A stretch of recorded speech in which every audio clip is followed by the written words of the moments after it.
এটির মূল কারণ হলো এখন তো তারা স্বৈরাচার সরকার না, এখন এই সরকার হয়ে গেছে ফ্যাসিস্ট সরকার। যেমন আগে যেমন ছিল, আপনি লক্ষ্য করে দেখবেন যে বিএনপির আমলে বলেন কিংবা আগের আওয়ামী লীগের আমলে বলেন, সবসময় থানাতে লাঠি থাকতো, লাঠি পুলিশের কাছে। তো সেই লাঠি নিয়ে তারা আক্রমণ করতো।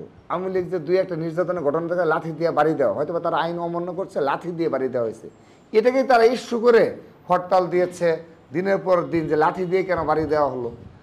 এখন লাঠি দিয়ে, লাঠির ব্যবহার হলে 1 ঘন্টার মধ্যে আওয়ামী লীগের পতন করবে।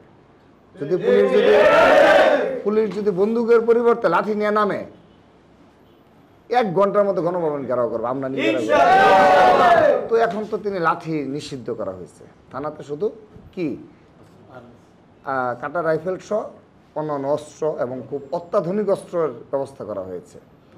তো সেই কারণে এই বাস্তবতা মেনে তো আপনাকে অতীতের বিষয়গুলো পর্যালোচনা করতে হবে।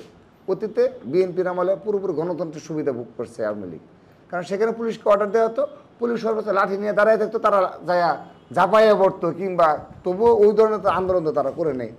তো এখন তো আমাদের বললাম তো, লাঠির কোনো ব্যবহারে বাংলাদেশের কোনো একটা এলাকায় এখন আর নেই। এবং ঢাকা শহরে কখনো আপনি লাঠি খুঁজে পাবেন না। হ্যাঁ, বামদের সাথে যখন লড়াই হয়, পুলিশের নাটক মঞ্চস্থ হয়, তখন দেখবো লাঠি হয়।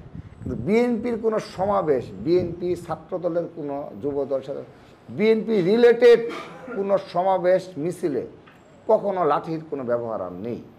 তো এই বাস্তবতায় যখন আমাদেরকে গুলি চালানো হয় এবং ধরে নিয়ে গিয়ে গুম করে ফেলা হয় এবং খুন করে ফেলা হয়, যেমন গতকাল আমাদের একজন খুন সরাসরি হত্যা করা হলো, এবং আপনি যখন একজন সাধারণ জনগণ এবং সাধারণ শিক্ষার্থীরা যখন দেখে যে এই রাষ্ট্রে কোনো আইন শৃঙ্খলার মানে কোনো আইন ও বিচার বিভাগ নেই, পুরোপুরি অকার্যকর, পুরোপুরি শতভাগ অকার্যকর। আপনি পুলিশের কাছে গেলে কোনো, পুলিশ প্রশাসনের কাছে থানায় গেলে কোনো বিচার পাওয়া যায় না, কোনো মামলা হবে না। আপনি যদি ছাত্রলীগ যুবলীগ হামলাও করে মেরেও ফেলে, তবুও কোনো মামলা নেয় না পুলিশ প্রশাসন।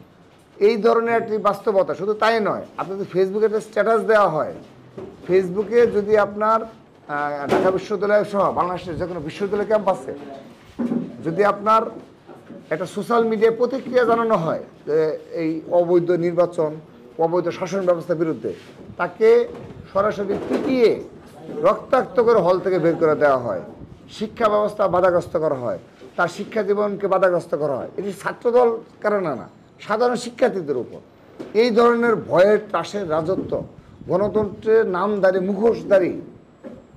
তো সেখানে আপনার সাধারণ শিক্ষার্থীরা, সাধারণ জনগণ মাঠে নামাটা সত্যি বাস্তবিক কারণেই অনেক কষ্টসাধ্য বিষয়। কিন্তু আপনি দেখেন, এই সব কিছু উপেক্ষা করে বাংলাদেশ জাতীয় ছাত্রদল কিন্তু রাজপথে রয়েছে।